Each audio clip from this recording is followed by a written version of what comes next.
Selamat sore teman-teman Kajalan.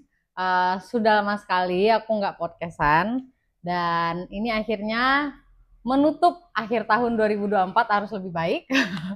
Semoga aku akan konsisten lagi bikin podcast dan kali ini aku akan ngobrol-ngobrol dengan seniman rupa yang kali ini satu kampung sama aku, orang Pariaman, khususnya lagi di Sungai Saria, benar?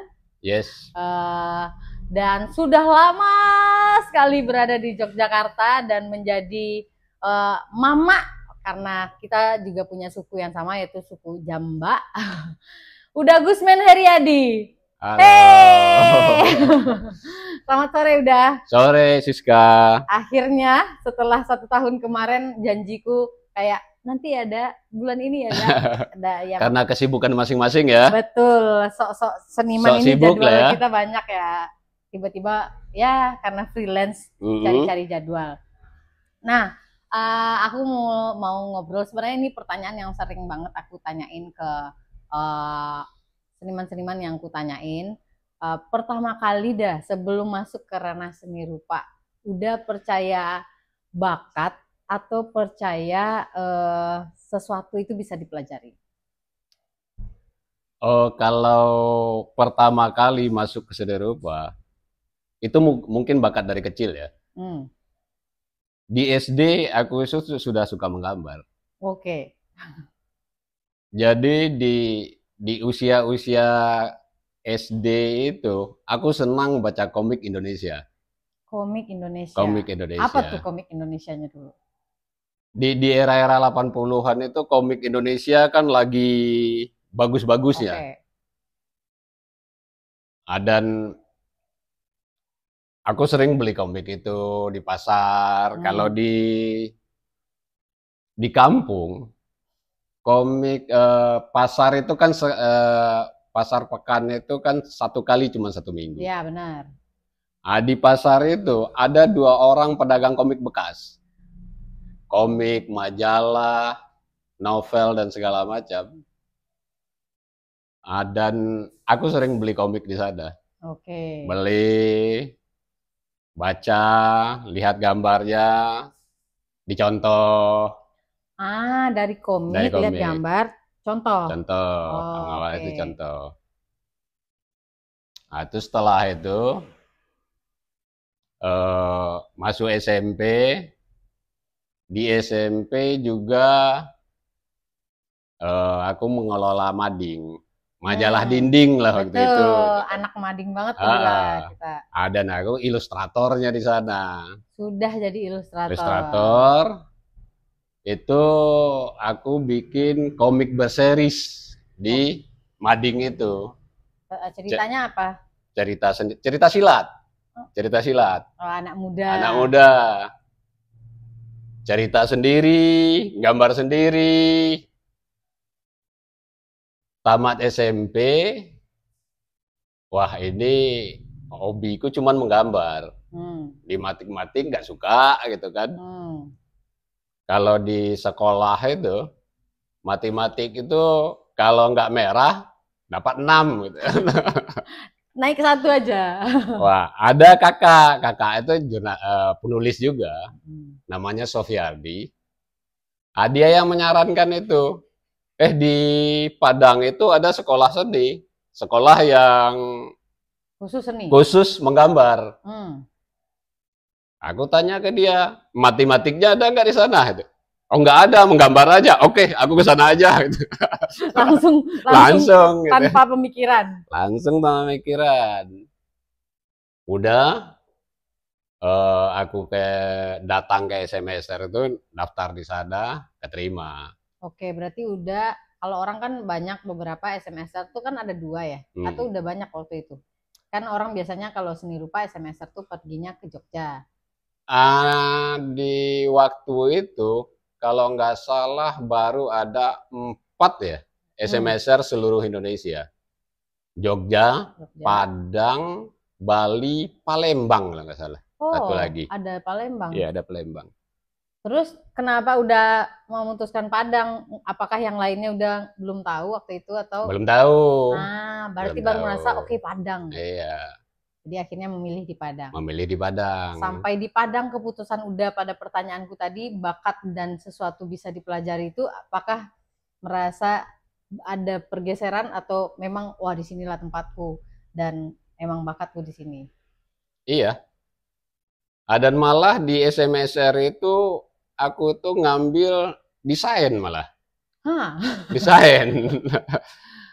Ngambil desain. Kalau dulu kan, dulu namanya di SMSR tuh grafis komunikasi. GK dia. Di SMSR itu dulu kan 4 tahun. 4 tahun. Dan di kelas 1 itu kan belum ditentukan jurusannya apa. Ngarahnya kemana. Nah, itu kan dipilih sama guru itu. Kecenderungan si anak ini kemana gitu. Yeah. Nah, dan aku terpilih dulu dilukis. Dilukis, aku pikir-pikir, waktu itu kan nggak ada pikiran lebih jauh itu untuk datang ke Jogja, belum ada. Belum tahu juga kalau ada isi. Belum tahu. Atau pas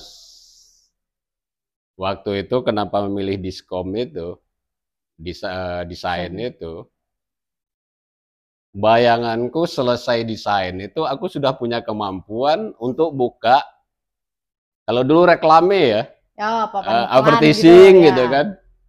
Karena bayang nggak ada waktu itu kuliah. Oh, jadi waktu kan biasanya orang kan tahu ya kalau SMA tahu mau kuliah apa, tempatnya di mana. Itu nggak ada bayangan karena orang tua kan cuman apa namanya, kerjanya kan tukang bangunan. Ya nggak mungkin lah rasanya bisa mengkuliahkan anaknya bisa kuliah lah waktu itu. Atau SMSR itu kakak yang itu dia sudah kuliah di Bung Hatta waktu itu. Kan biaya besar itu. Betul. Atau di kelas 1 SMSR itu bapak itu memutuskan untuk merantau lagi di usia senja. Paling usia merantau itu 60 lebih. 60 ya? 60 lebih. Kemana tuh dah? Merantau dia ke Kuala Simpang, Aceh. Karena dilihatnya anaknya butuh biaya kan. Akhirnya dia merantau. Dagang dia di sana.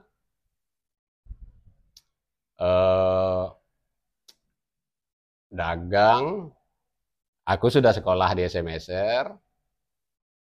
Selesai SMSR itu, udah bingung nih mau ngapain gitu kan. Ada niat untuk kuliah ke isi sini. Ini sudah tahu karena sudah banyak informasi kan kalau di SMSR.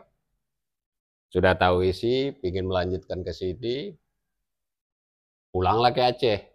Ini sudah ke Aceh pulangnya. Oh, pulangnya udah ke Aceh. Pulang ke Aceh dari Padang. Bapak Ragusman merantau itu semua keluarga pindah? Semua pindah. Oh, oke. Pulang ke Aceh. Aku minta kuliah. Gimana tuh respon? Karena sudah berdagang kan. Nah, orang tua mau. Dan aku minta kuliahnya itu di Jogja. Ini yang nggak boleh sama dia. Terus gimana? Di Padang ada nggak sekolah-sekolah menggambar-gambar gitu? Ada di IKIP begitu itu. Kan. Dulu IKIP lah ya, sekarang UNP ya. Emang isi dulu belum ada ya? Belum ada. Baru ASKI. Ya, tapi yang seni rupanya belum ada. Ya, benar-benar belum ada. Lah, Mak, aku mau kuliah di Jogja ya. Nggak boleh. Kenapa? Yang namanya emak-emak lah kan. Kalau di rumah dia suka nonton TV ya. Berita-berita dan segala macam. Wah, kalau kamu kuliah di sana, kita nggak punya saudara dan segala macam di daerah itu, di Jawa itu gitu kan. Dan lihat di TV-TV, di berita-berita, itu banyak kasus pembunuhan dan segala macam lah gitu kan. nanti kamu merantau mati kamu di sana gitu kan. Itu kan, oh, udah kamu sekolah di Padang aja lah. Udah, mana duitnya? Udah dikasih uang, aku ke Padang. Nggak mendaftar. Dikasih berapa tuh waktu itu dah? Kalau dulu berapa lah? 300.000 paling ya. Gede itu lah sudah itu. Gede lah. Iya, gede banget itu. Dikasih, pulang ke Padang. Nah, tidak daftar. Tidak daftar di mana? Di IKIP. Karena nggak suka. Nggak sukanya itu, lah kuliah di IKIP. Nanti teman itu lagi gitu kan. Ya, masih itu aja. Masih itu aja. Kita pengen berkembang nih. Atau udah di kampung, wirawiri. Itu berarti abis tamat SMSR itu berapa tahun udah nganggur dulu sebelum masuk kuliah? Setahun. Oke, setahun. Wirawiri di kampung 2 minggu. Wah, ngapain di sini? Ini nggak ada kerjaan gini. Nggak ada yang mau dilakukan. Aku punya teman di Jakarta, namanya Tony. Wah, ini ke Jakarta nih kayaknya. Ikut? Enggak, aku berangkat ke Jakarta. Oh, dengan uang? Aku punya alamatnya. Dengan uang segitu, sudah ini segala macam. Berangkatlah ke Jakarta. Waktu itu ke Jakarta naik bis itu paling 25.000 ya ongkos. Berapa hari itu waktu itu dah? Masih 3 hari 2 malam ya? 2 hari lah, 2 hari 1 malam kayaknya. Angkat naik bis. Tahun? Itu kan? Tahun 94. 94. Oke. Atau berangkat, nyampe di Jakarta, nyarilah aku Tony ini. Iya. Aku nggak ngerti, baru pertama kali ke Jakarta itu. Masih orang Minang nih bahasanya. Masih orang Minang, lihat Monas saja kagum. Terus nelpon, nggak ada telepon juga tuh? Nggak ada telepon, alamat aja. Alamat aja. Cari naik bajai.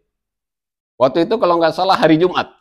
Oke. Apa shock culture pertama sebagai orang Minang waktu itu nyampe Jakarta nih? Sebelum ketemu Tony itu ngomongnya kan biasanya kita agak-agak gimana ya, dialek kita. Karena mungkin orang tua sudah di Aceh ya, karena sering di sana dan segala macam. Benar. Dan nyari naik bajai, itu ketemu alamat itu. Nggak taunya itu alamat kakaknya, Tony itu nggak di sana. Aduh, Mak. Terus? Atau, wah, naik bis ini, tinggalnya di sini. Udah jalan naik bis, ketemu dengan Tony ini. Akhirnya ketemu. Ini duit cuman tinggal sedikit. Cuman waktu ketemu dengan Tony, cuman dapat, duit ini tinggal untuk beli teh botol 2 aja. Udah hidup lah lontang-lantung di Jakarta. Jadi kenek lah, pedagang kaki 5 lah, segala macam. Setahun itu. Setahun dah? Setahun. Oke. Dan aku nggak mau menyentuh seni waktu di Jakarta. Nggak ada waktu toh juga? Karena udah mikirin Bukan tidak ada waktu, tapi lebih ke, kalau aku sentuh seni di Jakarta, ini tujuanku ke Jogja. Takut ini. Takut sudah dapat uang, lupa tujuan awalnya. Iya, benar. Kadang nggak punya duit, kadang nggak makan di sana, gitu kan. Tapi menikmati hidup, tujuan ke Jakarta itu di samping ketemu kawan Dede, juga mau ngumpulin uang sebenarnya. Mau datang ke sini, mau kuliah ke Jogja. Itu orang tua nggak tahu. Oh, belum disampaikan tuh. Nggak tahu orang tua. Nggak tahu orang tua. Di kampung juga orang nggak tahu. Jadi yang tahu siapa udah pergi ke Jakarta tuh? Kakak sendiri? Nggak tahu juga dia. Abang juga nggak tahu? Nggak tahu dia. Wah, gokil. Aku berangkat aja. Setahun tanpa komunikasi padahal di Padang kan. Atau kan sering mampir ke sana, mampir ke sana. Atau sekitar 8 bulan kemudian, ada kawan yang di Jakarta tuh menyampaikan, kamu dicari ibumu tuh, emakmu. kemarin aku ketemu dia di kampung, dia pulang kampung. Dia nanyain kamu karena nggak ada kabar berita aja gitu kan. Ini anak kok gimana ini? Nggak ada kabar, dia di mana sekarang? Aku lihat ke kampung dia nggak ada. Orang kampung nggak ada yang tahu. Gitu. Hilang dia nih. Hilang. Asih yang tetangga yang merantau ini dia ngomong, dia di Jakarta. Ada 2 kali mampir ke tempatku. Oh ya, kalau kamu ketemu suruh pulang dia ke Aceh. Gitu. Nah, udah setahun kemudian itu pulang aku ke Aceh. Oh, balik lagi. Balik ke Aceh. Oke. Di Aceh, nyampe di sana. Benar kamu mau kuliah ke Jogja itu? Iya. Ya aku ke Jakarta, Mak.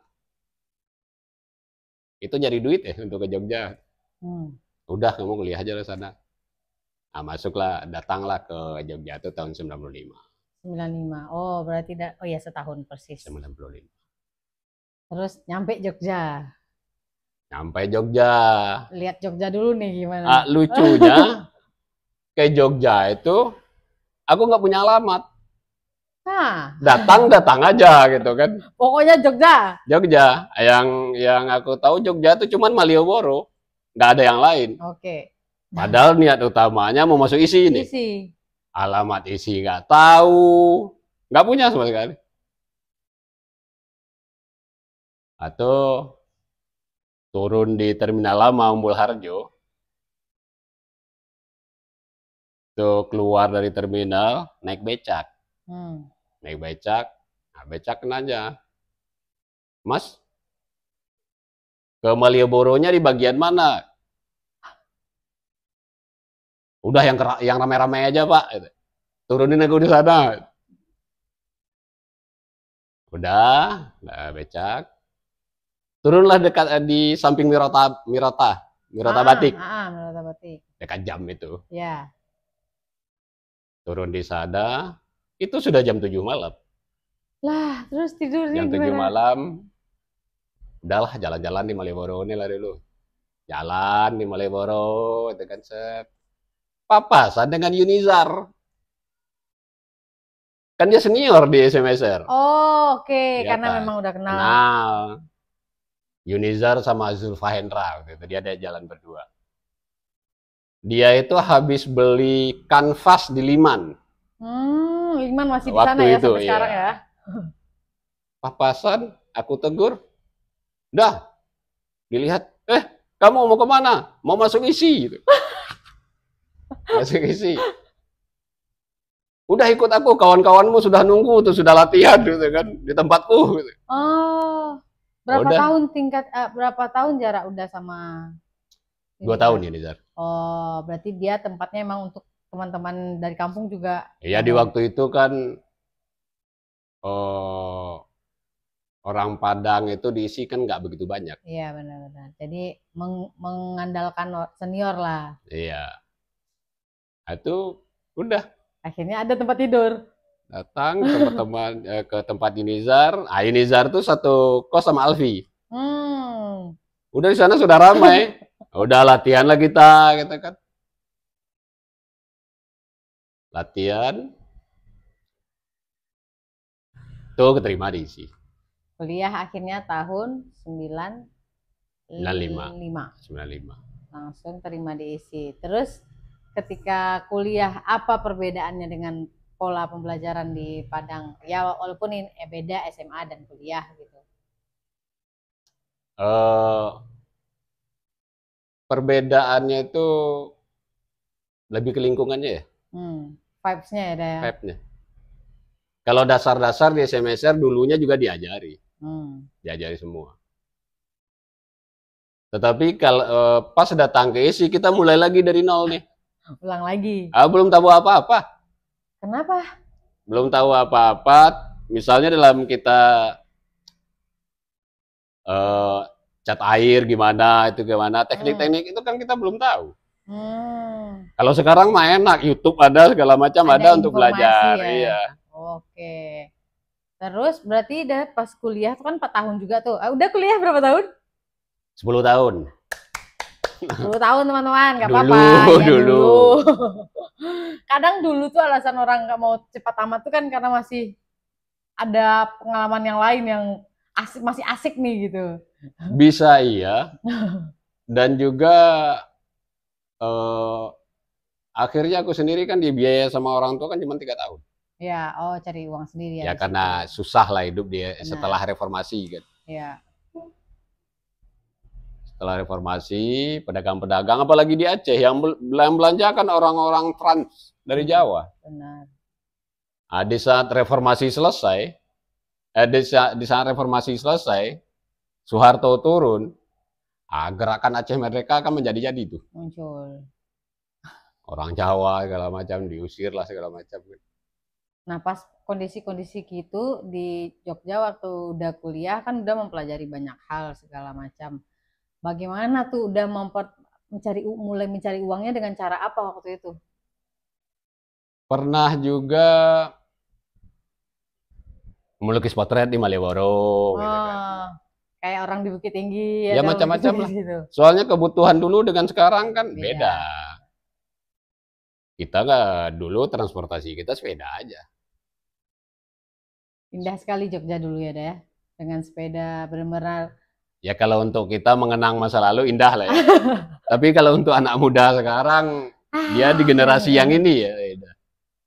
Terus pas di zaman itu ada dengar kabar karena zaman 98 dan segala macam kan kesenian kan waktu itu sangat diatur juga. Nah, udah sempat masuk penjara tuh. Oh, itu nggak ada hubungannya dengan seni? Oh, nggak ada sama sekali ya? Nggak ada hubungannya dengan seni. Nah, kenapa tuh? Udah bagi cerita dong. Dulu era-era itu kan Malioboro itu kan sering razia deh. Razia. Di waktu itu aku nonton pameran nih di Purna Budaya waktu itu. Di sekitar Malioboro. Bukan di Purna Budaya di Bulak Sumur. Oke. Di UGM. Kita dulu kan cuman yang aktif ruang-ruang pamer tuh Purna Budaya, Bentara, yang nggak berapa lah. Kita datang ke sana, ketemu sama teman satu angkatan, namanya itu Saiful, anak lukis juga. Atau dia baru pulang, ini anak Aceh ini, dia baru pulang dari Aceh, ketemu lah di tempat pameran. Men, aku kasih kamu oleh-oleh. Aku punya oleh-oleh untukmu dari Aceh. Dikasih rencong. Rencong kecil. Aku punya tas pinggang, aku taruh di tas pinggang. Itu habis nonton pameran itu, kita konvoy ini naik sepeda. Yuk, konvoynya sepeda ya? Sepeda. Sepeda ontel. Yuk kita nongkrong-nongkrong di Malioboro yuk. Udah nongkrong lah kita di Malioboro. Duduk-duduklah kita di depan Mirota Batik waktu itu. Ada razia. Razia, KTP, senjata tajam dan segala macam. Nah, kena lah di sana. Apa ini? Nggak sadar kan? Nggak sadar. Dicek tas pinggang itu. Kok ada rencong gitu kan? Wah, macam-macam lah kan. Sudah dijelaskan, tidak diterima. Ya, nggak terima. Terus terima. Apa katanya? Udah masuk penjara lah. Sebulan? 1,5. 1,5 ya, bulan? 1,5 bulan. Untung waktu itu libur ya, libur panjang lah ya. Oh, libur semester lah. Libur semester. Udah di dalam itu dipasok lah sama kawan. Kertas, ini segala macam. Daripada bengong dalam penjara gitu kan. Tapi gimana deh pertama kali dengar kayak penjara? Sok juga sih. Sok juga bingung juga pagi-pagi bangun kan. Wah, ini aku di mana ini?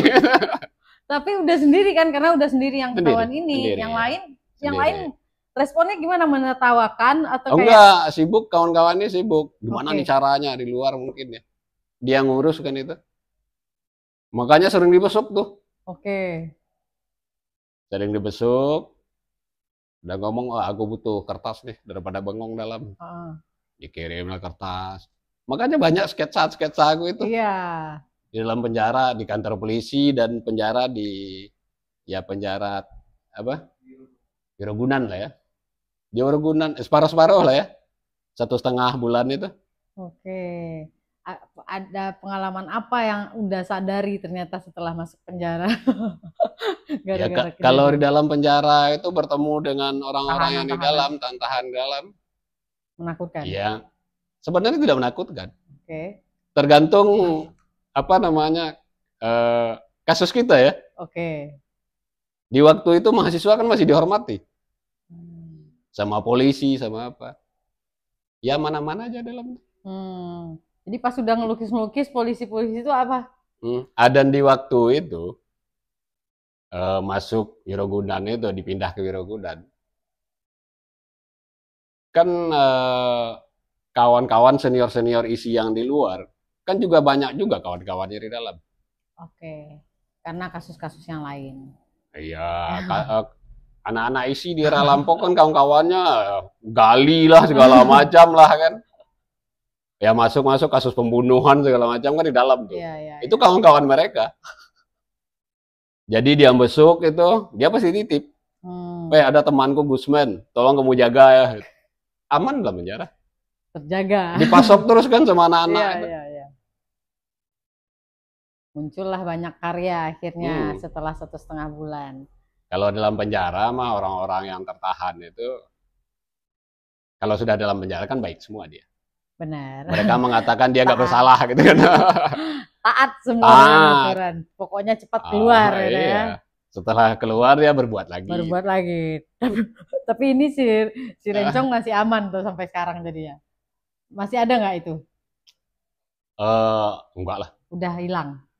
Bukan kan disita sama jaksa. Oh iya benar, nggak dikembaliin ya dah. Ya di waktu itu ya saya juga bermain meras juga kan. Nganggawan. Oke. Terus setelah keluar dari penjara, itu berapa tahun setelah itu udah tamat kan? Atau itu di tengah berapa? Itu tahun 96 dalam penjara. Baru 2 tahun. Baru 2 tahun. Baru anak baru. Baru anak baru. Iya. Makin nggak tahu dimarahinnya pakai bahasa Jawa sama polisi. Iya. Masih Soeharto lah presidennya. Oke. Terus akhirnya udah kan kalau di kuliah itu kan ada aliran-aliran ya, misalnya ekspresionis ini segala macam. Nah, udah pas itu sedang menyukai punya kesukaan khusus nggak pada atau kalau masih saja? Kalau masih kuliah itu kan semuanya dipelajari. Iya, dia semua dipelajari, tapi udah punya ketertarikan kayaknya arahnya gue kesini nih pada saat muda-muda mahasiswa. Belum. Ya? Kita kan masih dalam tahap pencarian. Oh iya. Jadi kita mencoba semua. Wah, dilihat orang melukis abstrak, kita juga gitu kan. Orang melukis figur, kita ikut gitu kan. Nah, terus setelah berjalan lama, berkesedia Dede melukis, dan aku sendiri tidak terjebak dengan yang namanya aliran. Oke. Berkarya, melukis itu sesuai dengan keinginan aja. Mood aja ya. Iya. Terus nggak mematok, wah aku seniman aliran ini, enggak. Ya. Pameran udah pertama kali berarti masih ingat nggak dah? Yang berkesan. Pameran pertama kali itu malah di Sakato. Tahun 95 atau 96. Oke. Pas aku datang itu, Sakato itu baru dibentuk. Belum dibentuk tuh, baru rapat lah kawan-kawan ini segala macam. Kadang rapat mereka tuh di tempat kontrakanku gitu kan. Oke. Karena di tempat kontrakanku itu kan ya banyak juga yang tinggal di sana, ada kawan-kawan juga. Nah, di sana kan sering anak-anak tuh yang ngadakan latihan gambar lah, latihan masuk isi segala macam di sana. Terus pameran lah. Dan waktu itu Sakato ini sendiri kan, ya itu tadi, orang Padang tuh belum banyak di sini. Iya. Belum banyak. Pada akhirnya kita melihat waktu itu kawan-kawan kayak anak jendela yang di atas tuh melihat kita harus punya komunitas nih. Komunitas Minang nih, karena melihat Sanggar Dewata Indonesia kan. Oh, dia eksis tuh. Oke. Nah, kita terpancing juga di sana. Pameran lah Sakato yang pertama kali itu. Aku ikut. Ikut. Ingat udah karya apa yang? Karya abstrak. Abstrak. Abstrak.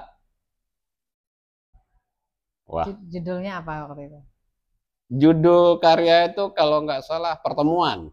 Pertemuan. Pertemuan. Nah, pertemuan banyak hal lah ya. Dengan kisah yang sebelumnya tadi betul, ya. Betul. Waktu itu karya itu aku bikin ukuran 90 kali 70, Mas. 90 kali 80. Gede. Enggak lah, kecil lah. 90 cm. Oh iya. Oh ya, nggak sampai 1 meter lah. Adi waktu awal melukis ukuran segitu, gedenya luar biasa rasanya. Waktu ya. Itu. Kalau sekarang jangan dilihat karya 4 meter, 5 meter. Luar biasa. Tapi perasaannya pada saat itu ya pameran pertama kali gitu ya. Pameran pertama kali, senang kan. Laku tuh? Ya, pasar seni waktu itu kan belum begitu. Begitu. Belum masuk ya Dayas? Sudah, tapi tertentu aja kan. Iya. Enggak kayak sekarang. Ya, di mana-mana dan ramai ya. Dan gampang. Iya. Dulu kita berkesenian tuh kan nggak membayangkan karya itu laku dan tidak. Karena belum ada gambaran ya. Suka-suka aja. Wah, aku pengen melukis nih, kesukaan di awal. Nggak ada istilah kolektor, belum tahu, atau udah ada belum tapi ngerti kayak... mah. Kalau di awal-awal tuh kita belum ngerti mah, masih culun-culun gitu. Yang penting gambar aja. Oke. Kan aku juga murid Dagusman ya. Aku murid Dagusman. Murid ecek-ecek yang gagal terus nggak tekun belajarnya. Singkat cerita, kan Dagusman akhirnya kemarin aku potong sebentar obrolannya. Aku ketemu Dagusman pertama kali kan saat aku sebenarnya udah merantau, udah dibilang orang ada seniman rupa orang Pariaman namanya Gusman. Oke. Tapi belum ada momen ketemu, terus akhirnya nggak tahu tiba-tiba datang ke karya pamerannya udah 25 tahun berkarya di Jogja Gallery. Ya kan? Terus pas tahu lihat-lihat karya udah segala macam, lihat kisah, aku ngerasa kayak wah, banyak, ternyata memang panjang sekali perjalanan karya ini terlihat gitu sampai dengan series yang karya udah di dalam penjara. Ya kan? Terus aku melihat terpantik dengan satu karya yang tentang asing, tentang orang asing. Makanya aku akhirnya merespon karya udah dengan bikin pertunjukan. Tapi di perjalanan 25 tahun udah berkarya itu tentu sudah panjang sekali, udah melihat karya-karya udah dan pertemuan-pertemuan udah dengan banyak seniman, dengan momen segala macam. Akhirnya kan udah membangun juga komunitas namanya Ruang Dalam Art House. Galeri lah, ruang galeri. Galeri. Ya, ruang galeri yang waktu itu kenapa sampai kepikiran membuat ruang galeri? Ruang dalam itu kan rumah pribadi diawali. Oke. Jadi karena kawan-kawan, anak-anak muda, mahasiswa, dan ada juga yang tidak menempuh pendidikan seni lah, kata orang otodidak lah gitu. Datang konsultasi dan segala macam. Wah, kenapa nggak aku bikin ruang aja untuk mereka ini? Mengawali itu sudah. Untuk sosialnya lah. Gitu. Ya. Udah aku buka ruang ada deh, galeri ini. Beri nama Ruang Dalam. Kenapa dibikin Ruang Dalam? Kepikirannya apa waktu itu? Pertama dia di rumah ya. Oke. Rumah pribadi ya. Dan ruang dalam itu secara filosofi bukan hanya ruang di dalam rumah, tapi di ruang-ruang di dalam diri kita juga ada. Benar. Makanya itulah yang kemurnian. Itu kan dibuka lah ini kalau nggak salah untuk ruang dalam itu 2016. Oh, 2016.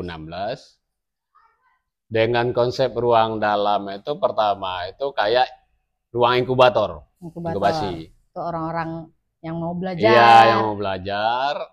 Dimentoring. Begitu juga kalau seandainya ada, aku tertarik dengan satu seniman, menarik nih karyanya, dimentoring. Ya. sampai ke ruang pamer. Nah, bicara itu terjadi pasti nggak mungkin udah membuat aja tanpa punya pengalaman sebelumnya kan? Ya. Nah, berarti kan udah Gusman, kalian bisa cek aja, ada Gusman pernah pameran di mana aja, di lokal, nasional, dan internasional. Di mana momen pameran udah atau pameran pertama kali yang ke luar negeri itu di mana?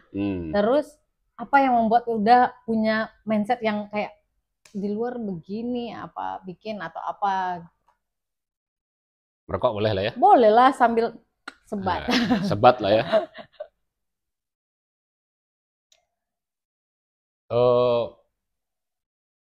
Tidak ada gambaran misalnya kan, wah di luar negeri ruang seperti ini, nggak ada, nggak ada. Oke. Cuman tujuannya di awal tuh untuk membantu kawan-kawan ini aja. Bagaimana membuat ruang, bisa kawan-kawan ini mengekspresikan, mempresentasikan gagasan, karya-karyanya dan segala macam itu aja. Nah, berjalan, ruang dalam tuh lebih ke itu sebenarnya, agak mini komunitas ya. Ya. Makanya di dalam ruang dalam itu sendiri ada tim. Misalnya seniman-seniman yang belajar, ada juga yang dari basicnya jurnalis, ada juga yang basicnya desain, segala macam kan. Nah, ini kan kawan-kawan yang punya keilmuan yang untuk melengkapi ruang dalam itu sendiri. Akhirnya jadi tim di dalamnya. Akhirnya jadi tim. Tapi kita ya senang-senang aja. Ya, sebenarnya emang karena jiwa Gusman tuh ada mengayomi. Kadang kan biasanya kan banyak juga seniman bikin ruang tapi tidak ada juga passion untuk membuka, menerima, mengajarkan. Itu kan butuh tenaga dan butuh keinginan yang kuat kan. Kalau nggak mungkin ada orang betah kayak aku datang mau belajar dah, ngapain gitu kan. Anak tari mau belajar rupa, sulit. Aku aja kuliah kan ada orang yang kayak gua aja kuliah 4 tahun 6 tahun baru bisa. Terus lu datang mau belajar, tapi Gusman buktinya udah banyak teman-teman lah, nggak usah murid lah namanya, teman-teman yang ditemani Gusman jadi, dan pameran dan karyanya juga punya ciri khas juga yang gimana sih udah ngelihat orang tuh ini bisa nih, kayak tadi pertanyaan di awal, oh dia punya bakat nih, oh ini keinginannya bagus, bisa diarahin. Yang namanya manusia itu apa ya? Semua orang kalau dia tekun bisa mempelajari apapun. Kalau bakat beda ya, bakat beda. Kalau bakat tuh sudah dari lahir. Tapi untuk mempelajari apapun itu bisa, asalkan tekun aja. Ya. Prinsip itu yang kulihat ke kawan-kawan ini. Kena nih aku nggak tekun. Manusia itu sebenarnya kan serba bisa, asalkan fokus. Iya benar. Asal serius dan fokus dan kerja keras ya. Benar. Ini mau aja tapi nggak sesuai dengan yang lainnya, nggak bisa dong. Kebanyakan manusia orang itu kan, bisa nggak kamu melakukan ini? Oh nggak bisa, aku dia sudah menolak duluan. Tapi kalau orang ingin belajar, oh bisa aku coba ya. Dicoba ya bisa aja tuh.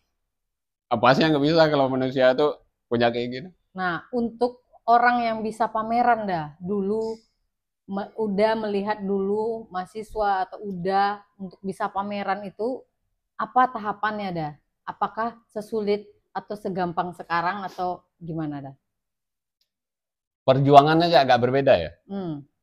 Kalau dulu waktu masih mahasiswa itu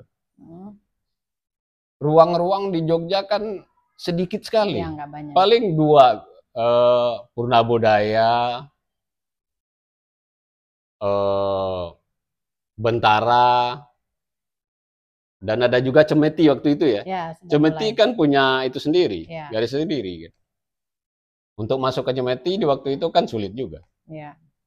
Pada akhirnya kita berkelompok lah, bikin kelompok. Tujuannya bikin kelompok itu bagaimana kita bisa eksis. Tentulah ini butuh biaya semua. Betul. Kalau sekarang kan pameran bikin e-katalog aja selesai ya. Iya. Kalau dulu kan udah fisik. Jadi biaya besarnya tuh di sini. Oke. Bikin poster juga, undangan kan nggak kayak sekarang. Semua harus bentuk kelihatan. Makanya di waktu itu kita bikin kelompok, patungan, mendatangi senior-senior, minta sponsor, donatur lah ya. Iya. Dan kita bikin. Kayak lebih berat dulu.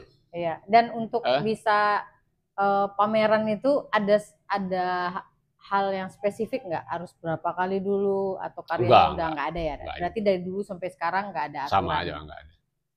Malah lebih kalau tahun sekarang lebih gampang untuk masuk galeri karena kemungkinan galerinya banyak dan ruang-ruang pamerannya banyak. Iya. Oke. Tapi tentang ide atau konsep-konsep menurut Uda kan kalau di tari kan kita sering membahas juga bahwa sebenarnya ide itu kan sering bergulir. Cuman tinggal bagaimana cara kita menggunakannya. Nah, karena sudah melewati panjang dan lama pada seni rupa ini, apakah tahun-tahun sekarang atau berapa tahun belakang ini udah melihat ide itu sebenarnya bertumbuh lebih menarik atau sebenarnya mengulang aja tapi polanya yang baru atau lain? Bisa juga dikatakan seperti itu. Tapi pola aku sendiri berkarya itu kayak salto lah ya. Di era sekarang itu kan sudah panjang prosesnya ini. Kadangkala kembali ke yang lalu mengambil misalnya gaya atau ikon-ikon yang sebelumnya di karya dipindahkan ke era sekarang, diinovasi. Kadang melihat ke depan gitu kan. Kadang di sini sekarang. Karena imajinasi nggak jelas ya deh. Iya. Dan seniman tuh menurutku harus bergerak, bukan hanya secara ide, bukan hanya secara ide dan gagasan, secara visual pun juga harus. Oke. Karena yang namanya manusia itu kan, kalau kata orang Minang kan banyak berjalan banyak dilihat. Jadi karena banyak berjalan banyak dilihat itu kan pengalamannya macam-macam nih. Ya. Kan manusia nggak bisa stuck di satu tempat. Misalnya dalam berkarya gitu aja kan nggak bisa. Betul. Kalau di satu tempat manusia itu kan akan timbul kejenuhan dan kebosanan. Nah, kalau pola berkarya aku, di awal aku seperti itu sekitar tahun 2000. Oh, ini gaya aku. Oke, ngerasanya ini nih. Oh, ini gaya aku. Coba berapa karya 10, 11, 12. Stuck. Oh, stuck. Dicoba, nggak bisa, sudah nggak nyaman, gitu, sudah nggak di sana kan. Wah, ini kayaknya harus mencari sesuatu yang baru nih. Makanya dari awal itulah aku mulai pakai series. Oke. Jadi series itu misalnya tema tentang ekologi. Udah, series ekologi. Makanya kayak series ekologi, aku bikin nama seriesnya tuh Kembang Alam. Kembang Alam itu sebenarnya terinspirasi dari filosofi Minang. Alam tak kambang jadi guru. Betul. Ada juga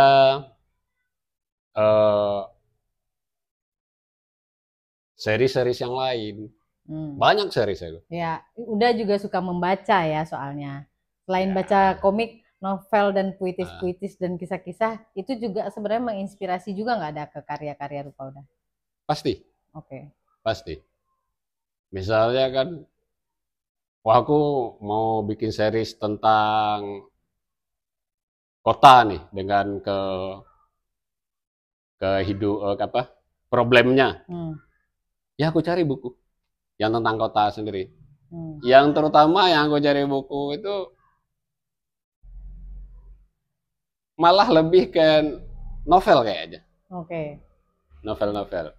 Makanya cari ketemulah novelnya Seno Gubira Aji Dharma. Yang, wah menarik nih aku baca. Dari membaca itu terpantik untuk gagasan-gagasan untuk karya. Banyak hal lah kalau untuk inspirasi itu. Untuk inspirasi. Kadang kan ada orang yang misalnya melatih, kalau udah melatih kepekaan itu lewat cara apa dah? Karena misalnya gini, aku pernah ditanya dulu waktu masih muda sekali, ditanya pertanyaannya sebenarnya mungkin standar, tapi aku bingung menjawab. Kamu kalau dari Jakarta ke Jogja naik bus, berapa rumah yang kamu lewati? Dan kamu lihat nggak rumahnya kayak mana? Aku bilang, enggak. Aku terlalu menikmati perjalanan, lebih ke pemandangan, kataku. Terus dia diam aja. Terus setelah itu aku tanya, kenapa aku disuruh tanya itu? Berarti kamu belum peka dengan sekitarmu. Harusnya kamu lihat bangunan rumah dari Jakarta ke Jogja itu pasti ada yang berbeda. Warnanya kah, apanya. Setelah itu, aku mulai merasa punya kesadaran untuk mulai meneliti kemanapun aku pergi, bisa membaca. Maksudnya muncul kepekaan lain tentang, ada kesadaran di perjalanan gak hanya melihat alam. Alam pun kan kadang kita cuma kelihatan indah, padahal sebenarnya ada akar yang, maksudnya detail-detail kepekaan itu nggak aku sadari dulu. Setelah dapat pertanyaan itu, oh iya ya. Nah kalau udah gimana membangun kepekaan itu, atau fokus kepekaan udah kemana aja? Oh, itu menarik juga itu. Mengamati sekeliling ya. Setelah mengamati sekeliling itu apa yang bikin ketertarikan kita? Benar. Bisa aja ketertarikan kita itu di hal-hal yang sepele sekali. Tidak diperhatikan sama orang-orang pada umumnya. Dari sana kan timbul yang namanya kepekaan itu. Kalau yang pada umumnya mah semua orang akan melihat ke sana kan. Ya, benar. Tapi tiba-tiba ada yang jadi daya tarik kita di bagian yang ini. Kalau aku lebih ke sana aja. Misalnya orang berpendapat misalnya gini-gini, aku malah tidak di sananya, melihat di sisi yang lainnya. Kepekaan itu kan sebenarnya melatihnya lebih ke kejujuran kita ya. Iya. Tapi kok aku masih kok jadi curhat nih aku. Karena aku merasa kayak ini aku nih benar jujur nggak ya? Udah pernah mempertanyakan itu nggak sih sesekali? Misalnya berkarya, aku udah ngerasa ini aku jujur, terus orang nanya kamu jujur nggak? Terus aku nanya lagi, aku udah jujur belum ya? Kayak aku jadi bimbang ya. Padahal aku berkarya rasanya aku udah jujur. Gimana memperkuat rasa kejujuran? Menyadari itu jujur gitu. Pengolahan intuisi kali ya. Intuisi kali ya. Intuisi yang lebih dominan untuk kejujuran itu. Karena kalau intuisi berjalan tuh kan kita nggak memikirkan ini karena itu, karena ini. Kita mengalir di sini kan. Sama lah kayak aku bercerita tadi aku ke Jogja nggak punya alamat, ke Malioboro ketemu ya dengan Yunizar. Itu kan berjalan gitu aja. Iya benar. Tidak di sebelumnya itu nanti nggak ketemu ini, nanti ini nggak ada. Berjalan aja. Tiba-tiba dipertemukan. Itu kan intuisi yang jalan. Iya, benar. Kalau kata orang kan, wah di dunia ini nggak ada yang kebetulan. Sudah digariskan itu yang enggak, semesta mendukung. Semesta mendukung. Tapi kan manusia kan melangkahnya itu harus ke depan. Jelas. Ke depan dan tidak memikirkan aneh-aneh, jalan-jalan aja. Terus pertanyaanku, sejauh berapa tahun udah berkarya ini, pernah nggak karya udah ditolak atau mengalami hal-hal yang tidak baik segala macam pada proses menjadi sekarang? Kalau dulu kan kita sering mengikuti, sekarang masih ada lah ya. Wah, kompetisi kan, Philip Morris Award segala macam itu kan kita buru gitu. Kita buru, kita kirim lah gambar. Ya sering nggak masuk juga, biasalah itu. Dan pernah juga kan aku ikut dulu mata kuliah diisi itu karikatur ya. Itu siapa ya dosennya? Lupa, sudah meninggal dosennya. Pak Ari Bowo, Boy. Dosen isi. Ikut kan karya-karya itu nantinya dipamerkan di Bentara Budaya Jogja. Aku bikin kritikan. Di waktu itu kan masih Soeharto deh. Oke. Aku bikin kritikan terhadap polisi waktu itu, karikatur ya. Dengan perilaku-perilaku lah ya di karikatur ya itu. Dilihat sama dosen Dede, nggak berani dosen ini nampilkan. Men, ini bahaya kalau ditampilkan. Oh ya nggak apa-apa Pak kalau nggak bisa ikut. Ya udah nggak ikut gitu aja. Itu kan risiko juga untuk dia. Jadi ingat kasus kemarin deh. Ya nggak perlu dipaksakan juga lah. Gitu ya nggak usah lah ya udahlah. Ya karena nggak cocok ya udah ya deh. Iya kita kan diajak nih ditawari. Karena kita berkarya berekspresi nggak cocok ya udah nggak apa-apa gitu. Nanti kalau kita lakukan yang bertanggung jawab kan bukan kita. Penyelenggara tuh. Betul, oke. Ya ada kuratornya juga di sana gitu kan. Kurator lah yang bertanggung jawab. Benar, kan kita hanya bertugas bikin karya. Bikin karya aja. Terus pada sekarang ini nih, karya udah, wah, aku melihat dari pameran terakhir yang 25 tahun itu kan udah banyak juga pameran-pameran yang lain. Dan cukup sering melihat proses udah bikin karya.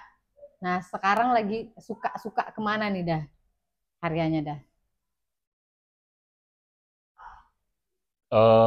Kalau series yang ini series yang lebih ke itu ya. Ini series tentang itu. Seriesnya itu Mustika Rasa. Mustika Rasa.